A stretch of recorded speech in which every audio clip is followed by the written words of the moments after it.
예, 제가 오늘 말씀 제목이 무엇이라고 하였죠? 한계를 일곱 글자가 그렇게 힘들 줄은 몰랐네요. 한계를 넘어서기. 그렇게 일곱 글자 외우기가 그렇게 힘든가요? 한계를 넘어서기. 예, 한계를 넘어서기. 우리의 한계를 넘어서야죠. 자, 우리는 하나님이 우리에게 주시고자 하는, 주고자 하신, 아니 이미 주신 능력이 있다라는 거예요. 이미 주신 능력과 영광의 크기, 그게 엄청나게 크다는 거예요. 우리가 그 에베소서 3장에 보면 오죽했으면 에베소 교회를 통해서 기도하잖아요. 오죽했으면 바울 사도가 에베소 교회 성도들에게 그 보낸 편지글이 에베소서잖아요. 거기에 하늘에 속한 신령한 복을, 그 하늘에 속한 신령한 복의 크기가 얼마나 큰지 깨닫게 해 주십시오. 이러한 기도를 했다라는 거예요. 써져 있잖아요. 너비와 높이와 길이와 깊이가 어떠함을 깨닫게 해달라고 기도했잖아요. 그게 하나님의 마음이라는 거예요. 하나님은 하늘에 속한 신령한 복이 이미 우리 안에 내재되어 있는데, 즉 우리 안에 있는데, 내가 끌어다 쓸 수 있는데, 내가 내 안에 이미 있는데 그것을 감지하지 못하고 보지 못하고 그 한계 안에 스스로를 가두며 살고 있다라고 그렇게 늘 우리는 갇혀 산다라는 거예요. 그래서 지난 시간에 제가 이제 설교를 통해서 인간의 언어의 한계가 믿음의 한계라고 그랬어요. 이걸 더 넘어서서 우리 안에 상상력의 한계가 생각의 한계, 상상력의 한계. 즉 인간의 언어의 한계가 믿음의 한계고, 내 안에 상상력의 한계, 즉 하나님이 주시고자 하는 하늘의 신령한 복이 얼마나 많은데 그걸 상상하면 우리는 그거를 상상해내지 못하고 땅의 것에 사로잡혀서, 내 육신에 사로잡혀서, 내 약함에 사로잡혀서 시간을 허비하면서 상상력을 죽이고 있습니다. 그 상상력의 한계가 내 생각의 한계이고, 그 생각의 한계가 결국 축복의 한계다. 언어의 한계가 믿음의 한계고, 상상력의 한계가 생각의 한계고, 생각의 한계가 결국에는 내가 축복을 받냐 안 받냐를 결정짓는다는 거죠. 그것을 주님이 우리에게 이 시간 말씀한다는 거예요. 내 생각을 넓혀야 된다. 생각을 넓히고, 더 나아가 생각을 바꾸고, 그 생각의 감옥에서 빠져나와야 된다. 주님이 우리에게 지금 말씀하고 있다는 거예요. 그걸 한마디로 오늘 말씀은 너는 아이라 말하지 말라는 거예요. 그만 좀 아이라고 말해라. 아이라 말하지 말라. 그 말을 멈추라. 그 생각을 멈추라. 그 믿음 없는 말을 멈추라. 그 믿음 없는 생각과 상상력을 멈추라. 거기에서 빠져나오라. 이렇게 주님이 우리에게 말씀하고 있다는 거예요. 그러니까 우리는 믿음의 언어가 너무 빈곤합니다. 영적인 상상력의 생각이 너무, 이 어려운 말로 일천하다 그러죠. 너무 수심이 얕은 물을 일천하다 그러죠. 너무 천박하다라는 거예요. 상상력이 천박하다라는 거예요. 겨우 주님이 우리가 그냥 돈 주려고 부르셨겠습니까? 그것보다 훨씬 더 많은 것들을 약속하셨고, 그 영광의 크기가 어마어마한데, 그러니까 주님이 우리에게 주시고자 하는 것은 우리 한 명 한 명이 예수가 되는 거예요. 그런 엄청난 크기가 있는데 우리는 작은 것에 갇혀 살고, 그 복 하나마저도 상상을 못해요. 이미 나의 신분이 이미 성경적으로, 이미 영적으로 바뀌어져 있는데도 그걸 어떤 식으로 내 삶의 실제가 되게 만들까를 생각으로 바꾸려고 하지 않습니다. 마음으로 믿어서 의에 이르게 하도록 나를 만들어내지 못하고, 입술로 그거를 바꿔내려는 실상의 노력, 실제 삶의 노력을, 일상의 노력을 게을리한다는 거죠. 이거에 너무 둔감해져 있다는 겁니다. 그게 우리의 문제라는 겁니다. 그것을 넘어서야 된다라고 주님이 우리에게 말씀하고 있다는 겁니다. 그래서 우리는 믿음의 언어가 너무 빈곤하고, 영적인 상상력이, 이 상상력의 생각이 너무 좁고 작다는 거. 그걸 우리에게 지적하고 있어요. 오늘 말씀을 통해. 즉 생각이 빈곤하고 언어가 빈곤하면 내게 올 천국과 축복의 세계가 그만큼 나에게도 오지 못한다.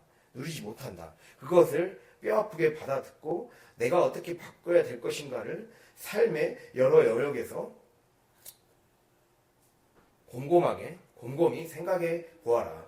이렇게 주님이 우리에게 말씀하고 있어요. 내가 어떻게 하면 하나님의 축복을 받을 수 있는 사람인지를 생각해라. 그걸 생각하고 그걸 샅샅이 살펴보고 그래서 그 삶으로 바뀔 수 있도록 그 영적인 기도를 우리가 해야 된다. 그거를 주님이 우리에게 말씀하고 있다는 거예요. 빌립보서 4장 4절 볼까요? 빌립보서 4장 8절 323페이지 신약성경 323페이지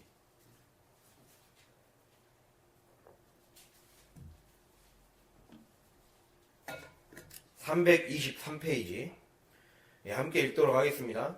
끝으로 형제들아 무엇에든지 참되며 무엇에든지 경건하며 무엇에든지 오르며 무엇에든지 정결하며 무엇에든지 사랑받을 만하며 무엇에든지 칭찬받을 만하며 무슨 덕이 있든지 무슨 기름이 있든지 이것들을 생각하라. 아멘.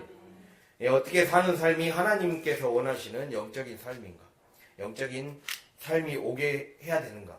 그러니까 내 삶에 천국이 오게 하려면 생각해야 된다는 거예요. 마음이 바뀌어야 된다는 거예요. 내 생각이 바뀌어야 된다는 거예요. 마음이 바뀐 건 내 생각이 바뀌는 거예요. 내 생각이 완전히 하나님의 생각으로 딱 무장될 수 있도록 삶에서 어떻게 하는 것이 하나님이 원하시는 참된 삶인지, 어떻게 하는지 진짜 정결한 삶인지, 어떻게 하는 것이 내가 사랑받을 만한 삶인지를 생각하고 그것들을 자꾸 되뇌이고 묵상적인 삶을 살아야 된다. 그거를 주님이 우리에게 말씀하고 있다는 거예요. 그렇게 해서 내 안에 생각이 풍성해지고 내 안에 말이 풍성해지고 그렇게 될 때 믿음이 풍성해지고 그렇게 될 때 우리 안에 영적 상상력이 풍성해져서 축복의 세계가 내게로 올 수 있다. 그것을 주님이 우리에게 지금 말씀하고 있다는 겁니다. 그래서 한 예술가가 폴 허군이라는 예술가가 이렇게 말했어요. 존재하지 않는 것을 상상할 수 없다면 새로운 것을 만들어낼 수도 없다.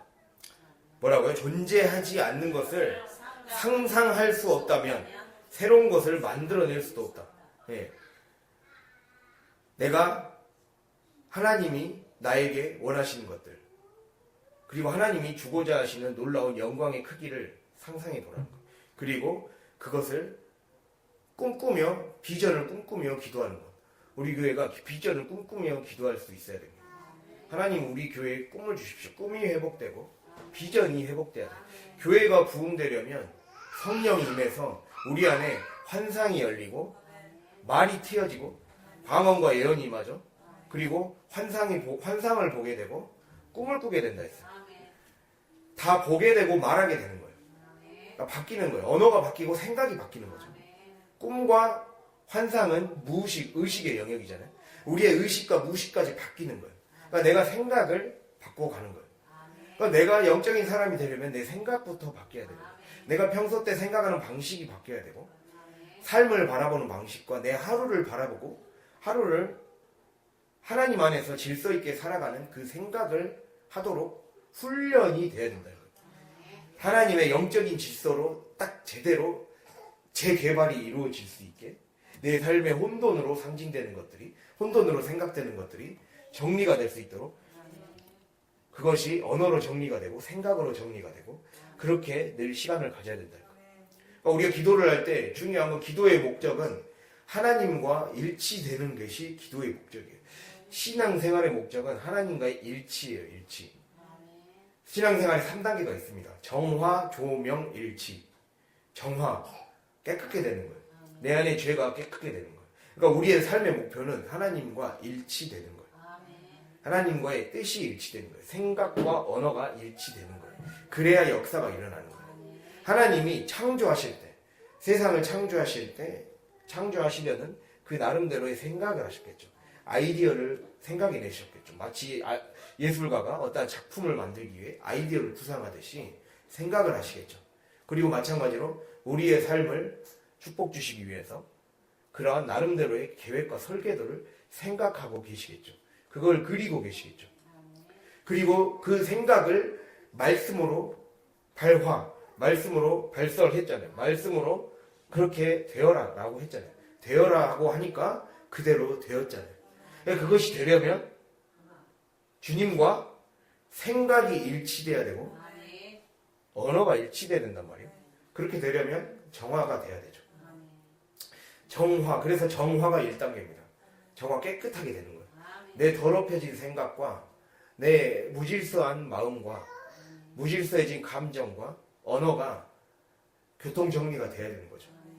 그렇게 거두어지고, 즉 더러웠던 창문이 깨끗해지고 그 창문으로 우리가 더럽혀진 창문, 때가 끼고 얼룩이 낀 창문을 닦아내야 그 안으로 빛이 들어오죠. 조명은 빛이 비춰지는 거예요. 정화 조명이라 했잖아요. 조명은 빛이 비춰지는 거예요. 영어로 일루미네이션이라 해서 우리의 삶에 빛이 비춰지는 거예요. 계몽되는 걸 일루미네이션이라고 그러거든요. 주님의 꿈으로 이끌어지는 거예요. 주님의 꿈으로 이끌림 받는 게 계몽이에요. 하나님의 꿈으로 이끌림 받는 거. 그렇게 되려면 하나님의 빛이 비춰져야 돼요. 빛이 비춰지지 않는 이유는 정화가 되지 않아서 내 마음의 창문이 더럽기 때문에, 내 마음의 창이 더럽기 때문에 보지를 못하는 거예요. 이미 주님은 선인에게나 악인에게나, 그러니까 착한 사람에게나 나쁜 사람에게나, 주님을 믿는 사람에게나 믿지 않는 사람에게나 다 동일하게 햇빛을 비춰주고 있다 했어요. 동일하게 빛을 비춰주고 있다. 이걸 자연계시라 그러죠. 모두에게 다 계시하고 있다라는 거예요. 그러나 그 특별 계시를 받으려면, 내 삶에 나를 향한 말씀이 들리려면 내가 닦여져야 된다. 내가 창문이 닦여져야 된다. 창문이 닦여져야 빛이 안으로까지 들어오죠. 아무리 채광이 좋은 남향과 그 창문에 요즘은 통유리로 많이 하는 그러한 좋은 아파트들이 많이 나오잖아요. 그런데 아무리 빛의 조건이 좋은 아파트에 살더라도 청소를 하나도 안 해서 더럽혀져 있으면 그 창 너머로 그 빛이 다 들어오겠습니까? 빛이 다 가려져 버리잖아요. 그러니까 그 더럽혀지거나 내가 커튼으로 막아버리면, 내가 내 마음을 하나님께 오픈하지 않고 커튼을 쳐버리면, 또는 더럽혀버리면 못 보는 거잖아요. 빛을 못 보고 바깥 세상을 못 보고 바깥 세상의 풍경들이, 하나님이 보여주시고자 하는 풍경들, 비전의 풍경들이 못 보이는 거죠. 그러니까 그거를 봐야 우리의 삶이 살아나는 거죠. 그러니까 우리가 보아야 보아야 하나님이 우리에게 원하시는 설계도가 보여서 삶이 바뀌기 시작한다는 거. 그래서 우리는 그 상상력이 열리려면 내가 정화가 돼야 되고, 그 정화된 내 마음의 창문 속에 조명의 빛이 들어와야 됩니다. 그렇게 되어야 하나님의 뜻이 이제 일치되고 그것에 맞춰 나를 조정해 나가면서 살 수가 있다는 거죠. 그렇게 우리의 삶을 살기를 주님이 바라신다는 겁니다. 그렇게 해야 우리의 한계를 넘어설 수 있는 어떤 기본 단계가 시작되는 겁니다. 그래서 우리가 반드시 마음속에 새기고 기억할 수 있기를 간절히 바랍니다. 그래서 아까 말씀드렸듯이 존재하지 않는 것을 상상할 수 없다면 새로운 것을 만들어낼 수 없고, 자신만의 세계를 창조하지 못하면 다른 사람의 세계에 갇혀 살 수밖에 없다. 이 예술가가 그렇게 말했어요. 아까 폴 호건이라는 예술가가 자신만의 세계를 창조하지 못하면 다른 사람의 세계에 갇혀 살 수밖에 없다라고 얘기했거든요. 우리가 이거를 한번 영적으로 바꿔서 성경적으로 풀어서 말해본다면, 내가 정화가 된 마음의 창문 속에 하나님의 빛이, 조명이 비춰져서 들어오지 못하면 하나님이 원하시는 우리의 삶의 세계가 창조가 될 수가 없는 거죠. 그러면 결국에는 내 세계에 갇혀 사는 거예요. 세속, 육신, 마귀. 우리는 세 가지 요소 중에 하나에 끌려 살게 돼 있어요. 세상이 말하는 메시지에 끌려 살게 돼 있어요. 내 육신의 정욕을 채우는 것이 내 삶의 1차적인 관심사. 그것에만 빠져서 더 넓은 세계를 보지 못하고 구원의 세계를 보지 못하는, 금생과 내생의 약속을 주지 못하는, 당장 우리는 보통의 사람들, 세상 사람들, 또 믿는 사람들 중에 대부분의 사람들도 육신의 정욕을 채우기 위해 살아가요. 내 육신 한 몸 건사하려고 생존을 위해 돈을 벌잖아요. 생존을 위해 돈을 벌고 잘 살고 잘 먹고 잘 살아서 잘 먹고 잘 사는 것에 목표를 주잖아요. 자기 육신의 안위에. 근데 그것은 내가 열심히 바둥바둥 노력하면 어느 정도의 금생의 삶은 보장할 수도 있겠죠. 그러나 주님이 우리에게 약속하시는 것은 금생, 이 세상에서의 삶과 내생, 우리가 죽고 나서의 삶의 모든 것에 다 약속을 주겠다. 그것의 삶은 주님의 빛으로 살아라. 주님이 주시는 빛으로 인도함을 받아서 살아라. 그러면 너의 마음의 창문을 닦아내고 정결하게 해서 주님의 빛으로 살아라. 인도받아서 살아라. 주님이 그렇게 이야기를 하고 있다는 거죠. 그래서 그것이 되지 못하면 내가 세속 가운데 이끌려 살고 육신의 정욕 가운데 끌려가는 삶, 그냥 남들과 아무도 다를 바 없는 그런 삶을 살아간다면 결국에는 내 세계에 갇혀 살 수밖에 없다. 그리고 그 넘어서 세속 육신 마귀거든요. 마귀. 이 모든 것 가운데 역사하는 어둠의 영에 끌려다니는 인생. 마귀의 종된 인생을 살 수밖에 없다. 그거를 주님이 우리에게 말씀하고 있다는 거죠. 그래서 주님이 우리에게 이 시간 도전을 하는 거예요. 언제까지 그렇게 갇혀 살 것이냐. 그 좁은 생각과 내 생각과 언어에 한계 지어서 늘 그 이상을 못 넘어가는 그 방식을 발견하고 거기서 벗어나야 된다. 내가 자꾸 영적으로 성장하지 못하게 하는 나의 습관이 있다. 나의 말이 있다. 나의 생각의 스타일이 있다. 내 육신의 부분들이 있다. 세속에 넘어가는 부분들이 있다. 그리고 마귀에게 꽉 사로잡혀 있는 삶의 영역들이 있다. 이거를 볼 수 있으려면 부지런히 나를 닦아나가야 된다. 그거를 주님이 우리에게 말씀하고 있다는 거예요. 그래서 우리는 하나님이 우리에게 얼마나 많은 하늘에 속한 신령한 복을 이 땅에 오게 하시고 싶으신데 얼마나 관심이 많으신다라는 것을 우리가 깨달아야 돼.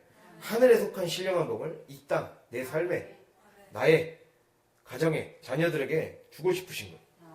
누리고 싶게 하고 싶으신 거예요. 근데 그게 되려면 내가 먼저 바뀌어야 된다는 거예요. 한계를 뚫고 가야 된다는 거예요. 한계를 넘어서야 된다고 주님이 우리에게 말씀하고 있어요. 그런 점에서 오늘의 본문은 하나님의 능력의 크기, 하나님 말씀이 갖는 위대함, 이 어마어마한 잠재력의 크기를 짐작해 볼 수 있게 만드는 그 말씀이에요. 사실 제가 구절을 2번이나 읽었잖아요. 이 구절의 의미가 굉장히 뜯어보면 굉장히 커요.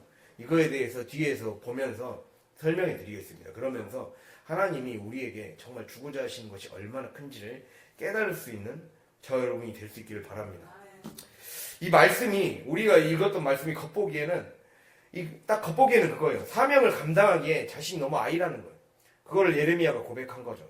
1장 6에서 10절은 예레미야에게 너 지금 멸망해가는 이스라엘 백성을 향해 외치고 그들이 회개해서 한 명이라도 돌아올 수 있게 해라. 그게 예레미야의 사명이었어요. 그래서 그 사명을 감당하기에 예레미야가 딱 보니까 자신은 아이라는 거예요. 아이. 이 아이라는 말 속에 굉장히 많은 게 담겨 있거든요. 먼저 예레미야는 몰락한 가문의 집안이었어요. 여러분 1절 보면 아나돗, 베냐민 땅 아나돗의 제사장들 중 힐기야의 아들 예레미야의 말이라. 1절에 그렇게 나와 있거든요. 아나돗은 솔로몬 왕 때 그 대표적인 두 제사장 가문이 있었어요. 사독 제사장 가문과 아비아달 제사장 가문이 있었어요. 근데 아비아달 제사장 가문은 솔로몬을 저버렸어요. 솔로몬의 반대편에 섰던 사람이에요. 그리고 반대로 사독은 솔로몬의 편에 섰던 사람이죠. 그러니까 다윗 때. 그래서 다윗 때 그래서 솔로몬이 그 다윗 때 일어난 일을 따라 그 아비아달 가문을 처형시켜요. 그래서 유배 보내버려요. 그 유배의 땅이에요. 유배의 땅. 아나돗은 유배받은 사람들의 땅이에요. 유배지였어요. 그러니까 정치적인 박해를 받던 지역이었어요. 얼마나 그 가문이 몰락한 가문, 남들에게 손가락질 받는 가문 출신이었겠습니까? 그게 늘 꼬리표처럼 따라다니는 집안이었어요. 우리가 그 가난하고 뭔가 몰락하고 뭔가 잘 나가지 않는 가정에서 태어나면 거기에서 받게 되는 어떠한 그런 기본적인 생각하는 어떤 기본적인 성격이나 그런 성향이나 품성 같은 게 있잖아요. 남들보다 좀 더 거친 환경에서 자라날 수가 있고 또 그런 감정적이고 조금 더 이 삶의 여유가 없고 그런 것들을 많이 보게 되잖아요. 그래서 학자들 중에 예레미야는 사실 남들보다 좀 우울증세가 심했다라는 것을 짐작해 볼 수 있는 성경 구절들이 많이 있다. 그러한 얘기들이 있어요. 그래서 그 정도로 그러한 상황에서 그러한 현실, 그러한 출신이 별로 좋지 않았다. 출신과 자기의 정확하진 않지만 마음에 질병이 있었을 확률이 있다. 그리고 또 하나는 기울어져가는 나라의 현실 가운데 부름을 받았다는 게 굉장히 자신의 마음을 울적하게 만들었어요. 자기가 아무리 외쳐도 사람들이 듣지 않는 것에 마음이 굉장히 두려웠어요. 그래서 우리가 8절 보면 너는 그들 때문에 두려워하지 말라라고 나와 있잖아요. 정확히 이걸 번역하면 너는 그들의 얼굴을 볼 때마다 두려워하지 말라 이 말이에요. 우리가 너무 사람들의 마음이 완고해서 우리가 전도를 예를 들면 전도를 하거나 그럴 때 너무 사람들의 마음이 완고해서 늘 쳐내기만 하고 거부하기만 하면 이제 다가가는 것마저도 두렵고 떨려서 피하고 싶고 그럴 때가 많잖아요. 이게 그 정도 이상의 부담감이었어요. 그러니까 가는 곳마다 열매가 나타나지 않고 오히려 더 우리 때보다 더 심한 박해와 또 땅에다 구덩이를 만들어서 감옥을 만들어서 구덩이에 갇혀서 살기도 했거든요. 예레미야는 그 정도의 심한 그 박해를 받았던 사람이에요. 그러니까 얼마나 그의 삶이 비참했겠습니까? 그런 것을 봤을 때 두려운 거예요. 이미 뻔히 예상되는 그 모습 때문에 굉장히 마음이 작아지는 거예요. 그러한 자신의 내적인 문제, 외적인 문제, 나라의 현실, 그리고 강팍해져 버린 뭔가 겉으로만 하나님을 믿는다고 하지 실제로는 하나님을 제대로 믿지 않고 다 마음은 완고해져 있고 떠나버린 이 나라의 현실 때문에 굉장히 마음이 어린아이가 되어버린 그러한 상태라는 거예요. 그래서 내가 아이라는 거예요. 나는 말할 줄 못합니다. 말할 자신이 없습니다. 난 그들 앞에 가고 싶은 마음이 잘 안 생기고 가서 잘할 자신도 없습니다. 이러한 말을 지금 하고 있다는 거예요. 그러한 상황에서 내 말을 내 입에 두었다. 이 말씀이 굉장한 의미를 갖습니다. 자기 자신에게 우리가 여기에서 먼저 살펴볼 것은 너무 자기 자신에게 매몰되면 너무 자기 자신의 약함에만 매몰되어 있으면 하나님의 일하심의 크기를 가늠할 눈이 열리지를 못하는 거예요. 자꾸 거기에서 시간이 지체돼요. 내가 믿음의 말을 자꾸 하지 않고 그게 안에 자꾸 내 감정에만 머물러 있고 조그만 것에도 낙심하고 넘어지고 부정적인 생각에 쉽게 사로잡히고 쉽게 불평해버리면 계속 주저앉는 거예요. 계속 힘들어지는 거예요. 내 말이 나를 스스로 얽게 만드는 거예요. 이걸 사자성어로 자승자박이라고 그러죠. 자기가 자기를 포승줄로 묶는다는 뜻이에요. 스스로 묶어버린다. 묶을 승. 그리고 스스로 결박할 박. 자기가 자기 몸을 묶고 있어요. 내가 내 몸을 스스로 묶어서 더 자유로운 생각, 하나님의 축복으로 나아가게 만드는 생각과 언어를 스스로가 제한시키고 있다는 거예요. 더 큰 현실을 보게 만들려고 하나님이 계속해서 권면하시고 도전하시고 너는 그런 사람이 아니다. 너는 하나님의 자녀다. 너는 보배롭고 존귀한 자다. 이렇게 말씀하시는데 이거를 그냥 찬양 가사로만 듣는 거예요. 찬양 가사가 아니라 진리예요. 진리. 이거를 진짜 진리가 되려면 내 안에 언어로 내 가슴 깊숙한 곳까지 스며들도록 만들어야 돼요.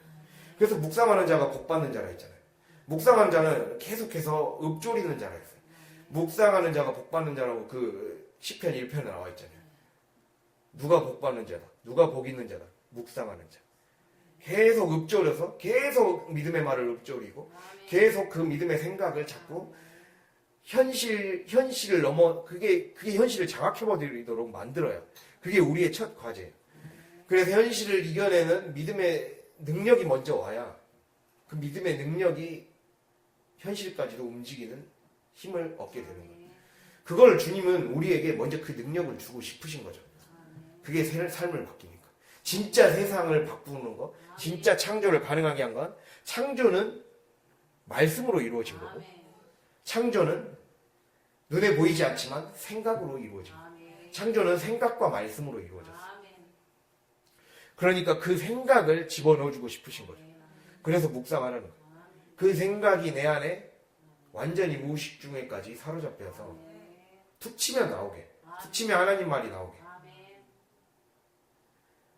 그 무조건 반사 실험하기 위해 파블로프의 개라고 해갖고 개 그 특정한 음식을 주면 딱 종을 울리면 침을 질질 흘리도록 만드는 그 실험을 했다잖아요. 파블로프 개 실험하듯이 이게 인간의 무의식을 실험한 거잖아요. 그러니까 우리의 삶에 내 무의식 중에 이 시간만 되면 이러한 현실만 우리가 어려움만 닥치면 하나님이 일하실 수 있는 절호의 기회다라는 것을 내 삶에 당연한 삶의 그 무엇이죠 입력값이 되도록 말씀을 만드는 거. 이게 사실 성경이 말하는 묵상의 깊은 뜻이거든요. 우리의 삶에 깊숙이 내려오도록 만들어야 된다. 그거를 주님이 말씀하고 있다는 겁니다. 그래서 그 말씀을 꼭 기억하고 하나님 내 생각 깊은 곳까지 말씀이 자리 잡게 하여 주시옵소서. 그것이 우리의 목표가 될 수 있기를 간절히 바랍니다. 그래서 자기 자신에게 매몰되면 하나님의 일하심의 크기를 가늠할 눈이 열리지 않는다. 즉 자신의 약함과 환경, 내적인 취약함 다 있잖아요. 자신이 이 부분만 이 사건만 생기면 이러한 시간만 꼭 맞이하게 되면 넘어지게 되는 자신의 취약한 죄성의 문제, 연약함의 문제, 언어의 문제, 그것들이 습관의 문제 다 있잖아요. 그것에 맨날 주저앉아만 있으면 믿음은 작아지기 십상이라는 거예요. 그래서 주님이 멈추라고 한 거예요. 보소서 나는 아이라 말할 줄 알지 못하나이다. 이 말을 멈추라고 지금 말씀하고 있는 거예요. 힘과 능력, 잠재력과 지적, 영적 수준에 있어서 자신이 너무나도 어리고 미숙해서 말할 줄 알지 못한다라고 지금 에레미야가 이렇게 고백하고 있는 것을 주님이 막으신 거죠. 주님이 우리의 삶에도 그렇게 더 이상 그렇게 좀 말하지 말아라. 왜 무궁무진한 삶의 가능성을 스스로가 가둬버리느냐. 그렇게 주님이 우리에게 말씀하고 있다는 거예요. 그래서 우리가 하나님을 믿는 신앙생활에 횟수가 길어지면 길어질수록 경험하는 이 딜레마가 있죠. 자연스럽게 자신의 아이 같은 수준의 현실을 사실 만나게 돼요. 우리가 말은 이렇게 하지만 아이 같은 수준의 현실을 자꾸 직면하게 되죠. 무언가 발버둥 쳐도 정신을 차리고 뒤돌아보면 결국에는 마치 이스라엘 백성들처럼 간다고 갔는데 40년 방황했던 이스라엘 백성들처럼 자꾸 똑같은 구간만 공회전하며 돌고 있다는 거예요. 기름 낭비하고 시간 낭비하고 그러니까 단 한 발자국도 못 나가게 된 우리의 자신의 모습을 볼 때 얼마나 부끄럽습니까? 그러한 부분을 많이 보게 됩니다. 그것이 우리의 아이 같은 모습이죠. 그리고 또는 어찌어찌하여 하나님의 일을 하는 목사로, 또 전도사로, 직분자로, 또 각자가 전도자로, 또 삶의 일터의 일꾼으로 부르심 받았어요. 처음에는 이사야 같은 마음으로 우리가 딱 나아가죠. 주님, 내가 여기 있나이다. 나에게 이러한 직분을 주셔서, 이러한 직장을 주셔서 감사합니다. 하나님 나에게 이러한 직분을 주시고 교육자로 서게 하시고, 또 나에게 주부로 있게 하시고, 일상의 삶의 예배자가 될 수 있도록 나를 보내주셔서 감사합니다. 그때는 감사하다고 나를 보내시는 게 다 하면서 마치 그 재단 숯불 위에 됐을 때 입술이 뜨거워지고 마음이 뜨거워졌던 사람처럼 우리가 뜨거웠던 적이 있습니다. 우리의 입술이 뜨거웠고 심령이 구령의 열정, 영혼 구원의 열정으로 가득 찼었죠. 근데 그 열기가 떠나간 후에 진짜 자기 모습이 시작되는 거예요. 이제 진짜 그 불을 꺼뜨리지 않게 하는 것이 우리의 삶의 목적이에요. 재단의 불은 꺼뜨리지 않게 만드는 것이 우리의 삶에 중요한 거예요. 하나님은 우리에게 불을 던져주셨어요. 근데 그 불을 꺼뜨리지 않게 하기 위해 여러 가지 나를 다스리는 것은 내 책임이라는 거예요. 진짜 일상으로 되돌아왔을 때 수많은 여러 세월을 거치면서 내가 현실에 눌러버리고 살아가 버리면, 즉 가난이 해결되지 못하는 현실, 또 복음을 거부하고 복음이 들어가지 않는 환경 가운데 살아가는 팍팍한 그런 상황, 그리고 어려운 나라의 현실, 또 반복된 죄와 약함으로 쓰러지는 자신의 모습, 이것에 너무나도 쉽게 초라해져서 쉽게 넘어져 버린 거예요. 쉽게 저항력을, 쉽게 영적인 힘을 또 상실해 버리는 거예요. 그러니까 그게 왜 자꾸 그렇게 상실되겠습니까? 중심을 말씀에 두지 않기 때문에, 중심을 상황에 두기 때문에, 중심을 내 생각으로, 내 힘과 내 에너지로 살려고 하기 때문에, 내 안에 있는 배터리로 살려고 하기 때문에 안 풀리는 거예요. 성령이 주시는 배터리, 성령이 주시는 불, 그 불로 살아야 되는데 다른 불을 끌어다 우리가 레위기에서 나오잖아요. 아론의 아들들이 왜 죽었습니까? 제단에 다른 불을 하려고 하니까 죽었잖아요. 하나님의 불이 와서 태워 죽여버렸잖아요. 그게 우리에게 무엇을 얘기합니까? 하나님은 우리의 삶에 아까 말씀드렸듯이 우리를 처음에 부르셨을 때, 우리를 거듭나게 해주셨을 때 성령의 불을 던져주시고 깨닫게 해주시고 만나게 해주셨어요. 구원의 감격을 누리게 해주셨어요. 그게 보면 어떻게 보면 처음 주신 불이죠. 그 불을 끝까지 유지하는 게 중요한 거예요. 그러니까 마치 그 올림픽의 성화처럼 그 성화가 꺼지지 않고 있어야 된다는 거예요. 그래서 그 불을 다른 사람에게 전해줄 수 있는 자가 되어야 되는 거예요. 올림픽도 그 성화를 또 다음 4년 후에 올림픽 거기에다가 또 이제 전달을 하잖아요. 그런 것처럼 우리는 그 불을 해야 돼요. 근데 어느 순간부터인가 내 방법, 내 불, 내가 어디서 다른 불을 또 끌어다 쓰는 거예요. 그러니까 문제가 생기는 거예요. 그러니까 언어가 또 빈곤해지고, 그러니까 또 생각이 빈곤해지고, 그러니까 또 마음이 흐트러지고, 결국에는 사명은 어디론가 날아가 버리는 거죠. 그것을 우리가 진지하게 되돌아보면서 그거를 버리지 못하면 아이의 상태를 늘 벗어나지 못하고 똑같은 구간을 계속 공회전을 하게 될 것이다 라고 주님이 우리에게 지금 말씀하고 있는 거예요. 더 이상은 그만 공회전 해야 되지 않겠냐. 똑같은 구간을 언제 뭐 계속 왔다 갔다 하면서 우리 전진을 해야 되는데 공회전을 남발하면서 기름을 낭비하고 살아갈 수는 없지 않습니까? 그럼 망가지지 않습니까?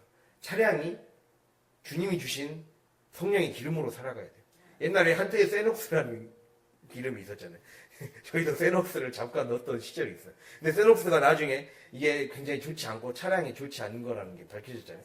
그러니까 우리에게 그런 것도 적용해 볼 수가 있잖아요. 주님이 주신 기름과 주님이 주신 불을 끝까지 유지하고 그것을 공급받는 게 얼마나 중요한지.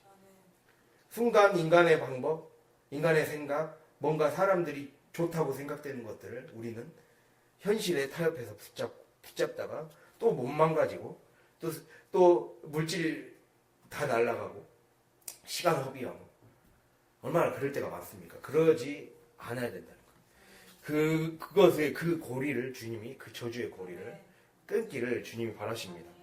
그래서 그렇게 자연스럽게 우리 입술에서는 나는 아이입니다. 나는 못합니다. 나는 두려워요. 나는 힘들어요.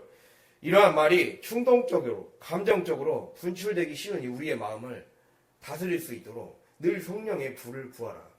그렇게 주님이 우리에게 지금 말씀하고 있다는 겁니다. 그래서 그런 우리의 아이의 입술, 아이 같은 언행, 아이 같은 생각에, 어린아이 같은 생각의 한계를 보시며 하나님은 지금 우리에게 말씀하신다는 거예요. 너는 아이라 말하지 말라. 너는 아이라 말하지 말라. 그거를 주님이 우리에게 강하게 지금 권면하고 있습니다. 이 말씀이 내 말씀으로 들릴 수 있기를 원합니다. 그래서 우리는 지난날의 허물, 환경과 상황 등에 충동적으로, 감정적으로, 미성숙한 생각과 언어로 나를 또 타인을 또 환경을 이 축복으로 오는 길을 내가 가로막고 죽여버렸어요. 우리가 그 가인이 아벨을 죽인 사건이 있잖아요. 가인이란 말의 뜻은 어둠, 더함이란 뜻이거든요. 그리고 아벨은 허무함이란 뜻이에요. 허무함. 그러니까 한마디로 내 충동과 내 순간적인 내 다른 불, 내 육신의 불, 그러니까 내 마음의 재단 속에 성령의 불이 아니라 주님이 주신 불이 아니라 주님 주신 기름으로 살아가는 게 아니라 주님 주신 기름의 엔진으로 살아가지 않으면 다른 생각이 내 안에 들어와서 다른 생각이 더해지고 내 육신의 생각이 더해져서 가인은 더함이라는 뜻이거든요. 더해져서 결국에는 허무하게 인생, 나를 죽이고 타인을 죽이고 환경을 죽이는 그러한 살인자가 된다는 거예요. 영적으로 살인자가 된다는 거예요. 가인은 살인자였잖아요. 그걸 우리에게 영적으로 교훈해 주고 있는 거예요. 그러니까 내가 자꾸만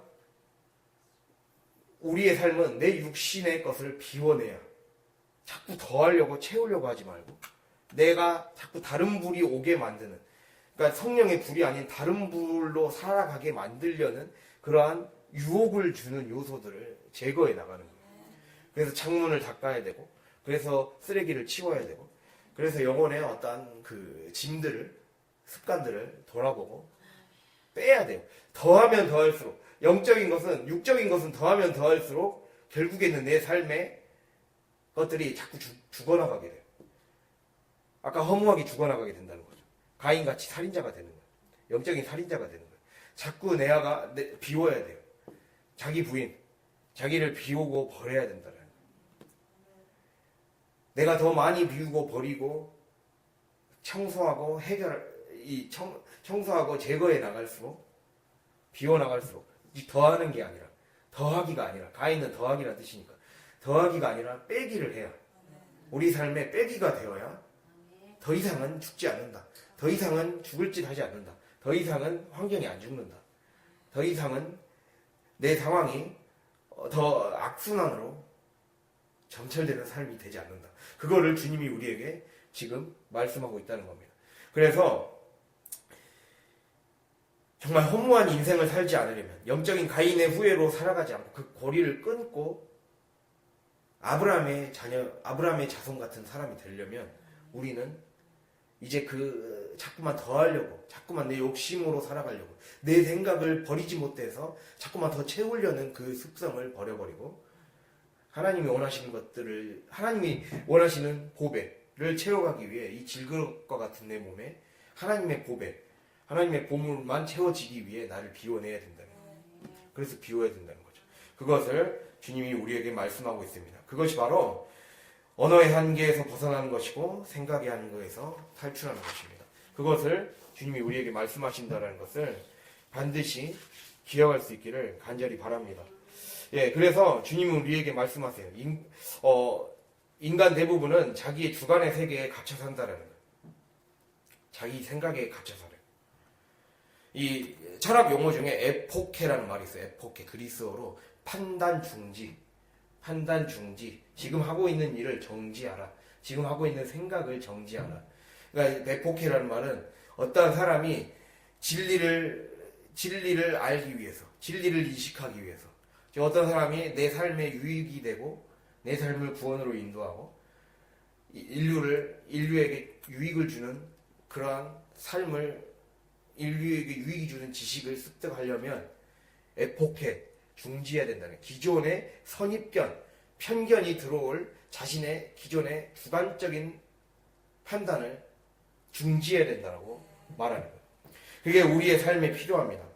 즉, 우리는 내 생각 안에 너무 갇혀 산다는 거예요. 내 생각 안에, 내 주관 안에 너무 갇혀 산다는 거예요. 그것으로 자신을 인식의 감옥에 가두고 있고, 언어의 감옥에 가두고 있고, 생각의 감옥에 가둬놓고 산다는 거예요. 그것을 깨부숴야 돼요. 천국은 왜 그러냐? 마태복음 11장 12절 보면 천국은 침노를 당하는 거라 했어요. 천국은 내 생각으로 똘똘 뭉친 것이 깨지는 거예요. 침노는 깨지는 거예요.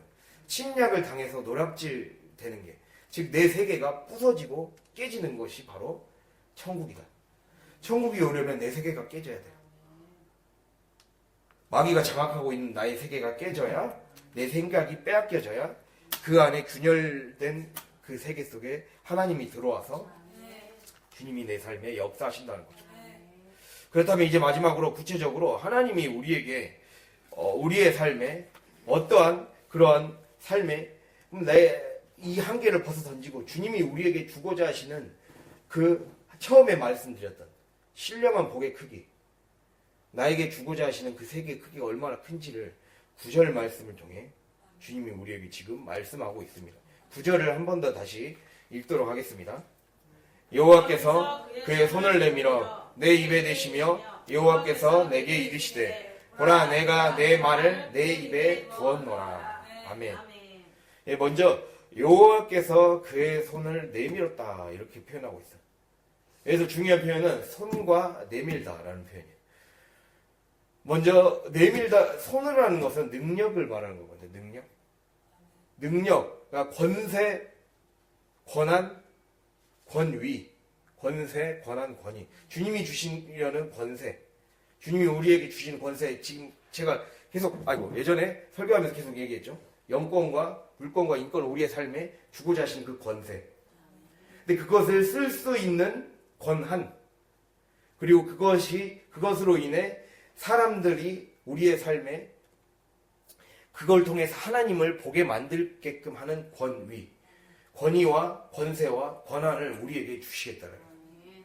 그 권한이 내밀어라는 말은 여기서 내밀다는 샬라흐라고 해서 보내다라는 뜻이거든요. 주님이 능력을 우리에게 보낸 거예요. 그러니까 여호와께서 그의 능력을 우리에게 보내셨다. 여호와께서 그의 권세를 우리에게 보내셨다. 지금 쉽게 말하면 임파테이션이 일어나고 있는 거예요. 주님이 우리의 삶에 능력을 지금 그대로 주시는 거예요. 그대로 하나님이 주시는 창조의 그 능력을 그대로 지금 예레미야를 통해 주시는 거예요. 그의 입속에 넣어주시고 계시는 거예요. 그 사역이 일어나고 있는 거예요. 지금 그거를 지금 묘사하는 말입니다. 하나님께서 그의 능력을 지금 그에게 보내셨다. 그러한 뜻입니다. 그러면서 내 입에 대셨다. 입, 즉 우리의 입은 살리기도 하고 죽이기도 하는 거죠. 한 입에서 쓴물이 나오기도 하고 단물이 나오기도 한다 했어요. 그런데 그 단물을 내게 하는 그 축복의 물을 우리 안에 직접 넣어주시겠다는 거예요. 직접 넣어주시면서 내가 내 말을 입에 넣었다. 전이가 일어나는 거예요. 우리 삶의 전이가. 그러니까 전이라는 것은 보통 물리학에서 전이라는 것은 그 입자가 바뀌는 거거든요. 입자가 이 성질이 바뀌어서 옮겨지는 걸 전이라고 해요. 그러니까 전이라는 것은 우리 안에 하나님의 능력의 잠재력이 되는 물질이 우리 안에 전달되는 거예요. 이 말은 제가 그 새벽에 말씀드렸잖아요. 새벽에 우리가 창세기 1장을 하면서 지금 제가 무슨 말씀을 했었습니까? 창세기 1장 2절 한번 읽어볼까요?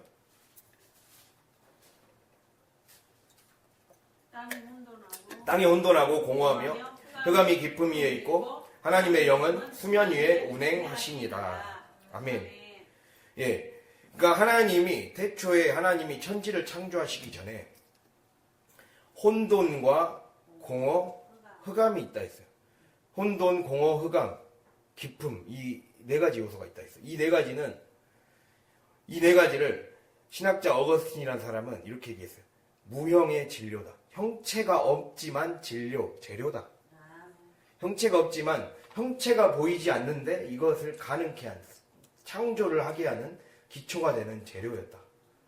즉 우리의 눈에 보이지 않는 원자나 양성자, 전자 이러한 거, 그러한 물질이었다. 물질의 기본 단위라는 거예요. 물질의 기본 단위를 먼저 창조하셨다는 거예요. 그러니까 거기에서 모든 물질이 만들어지잖아요. 모든 이 땅의 대기가 만들어지고 사물이 만들어지고 광물이나 흙이나 우리는 이러한 나무도 흙도 돌도 그런 원소들이 다 원자로 이루어져 있고 그 원자가 쿼크나 렙톤 같은 것으로 이루어졌다고 말을 하고 있어요. 그 입자로 이루어져 있어요. 미세한 입자들로 이루어져 있고 그 입자를 신학적 용어로 진료라 그럽니다. 진료. 그러니까 하나님이 자기의 형상대로 인간을 만드셨다 그랬잖아요. 근데 그 인간이라는 존재가 하나님의 형상대로 만들어지려면 그 형상대로 만들어지기 전 단계가 있어야 된다는 거예요. 전 단계는 바로 진료인 거예요. 근데 그 진료, 눈에 보이지 않는 진료, 즉 아까 제가 처음에 계속 말씀드렸잖아요. 그게 생각이라는 거예요. 하나님의 아이디어가 곧 진료인 거예요. 그러니까 하나님의 우리의 모든 물질이 거기에서 나왔어요. 모든 물질이 진료, 아까 입자, 원자 거기에서 나왔다라는 거예요. 그러니까 그거를 주시는 거예요. 우리의 삶에, 그러니까 이게 제가 계속 상상력을 열라는 이유가 하나님이 우리에게 주고자 하시는 능력은 내가 더 큰 것을 사모하고 기도하고 원하면 원할수록 그것이 내 삶에 무궁무진한 가능성이 될 수가 있다는 것을 지금 말씀하고 있는 거죠. 그러려면 내 세계가 커져야겠죠. 내 언어의 세계가 커져야 되고 내 생각의 크기가 커져야 되겠죠. 그리고 그것을 받아들일 수 있는 그릇의 크기와 그릇의 단단함이 단단해져야 되겠죠. 그래서 연단을 받아야 되고 그래서 그릇을 키워야 되고 그래서 우리의 창문을 깨끗하게 해야 된다는 거죠. 그렇게 해서 그 진료가 되는 빛이 비춰져야 되잖아요. 그 진료. 그래서 여기서 말하는 그러한 하나님이 이러한 진료를 통해 즉 또 여기서 우리가 1장 3절을 읽었잖아요. 창세기 1장 3절. 하나님이 빛이 있으라 하시되 빛이 있었고 이 빛도 모든 물질을 가능케 하는 기본 단위예요.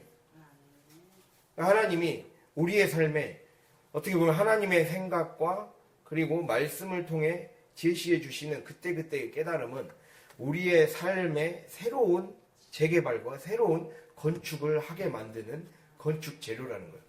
하나님이 그것을 가지고 삶에 부지런히 건축해 나가기를 바랐어요.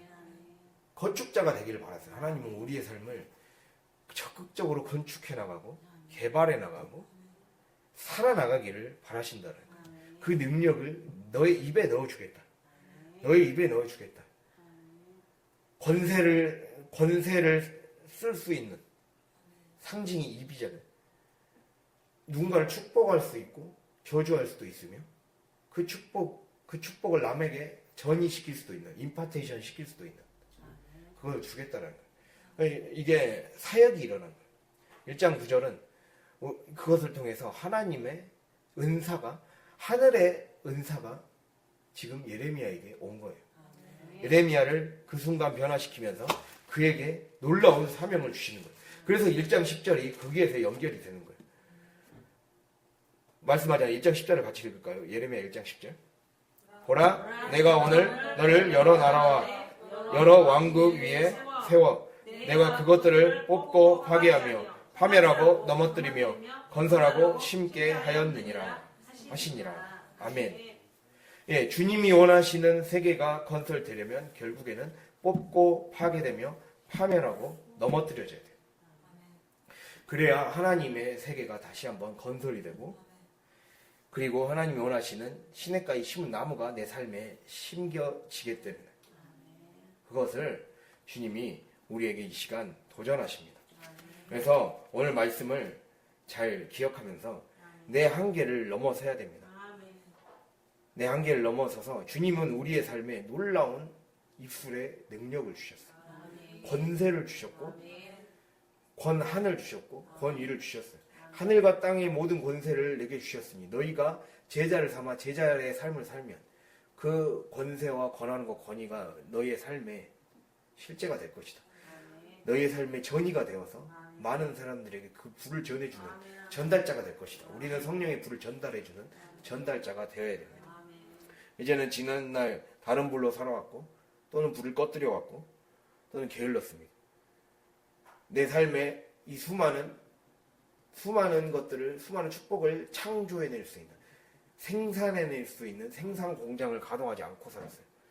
재료들이 이렇게 많은데 내 가정 경제를 발전시킬 수 있는 축복의 경제를 발전시킬 수 있는 재료들과 자본들 그 원료들을 놔둬놓고 그냥 공장만 하나님이 공장 지어줘 놓고 그냥 그대로 가만히 놔두는 게으른 종이 되었었다는 거예요. 이제는 그렇게 하지 말고 우리의 삶에 하나님이 이미 우리의 삶에 놀랍게 복을 주시려고 준비하고 계신 것을 믿고 의지하며 이제 그 세계를 향해 한계를 넘어서서 그만 한계 짓고 그만 한계에 자신을 가두는 삶을 탈출해서 하나님이 원하는 세계로 감으로써 하늘에 속한 신령한 복을 온전히 누리게 되는 저와 여러분이 될 수 있기를 간절히 바랍니다. 네, 기도하겠습니다.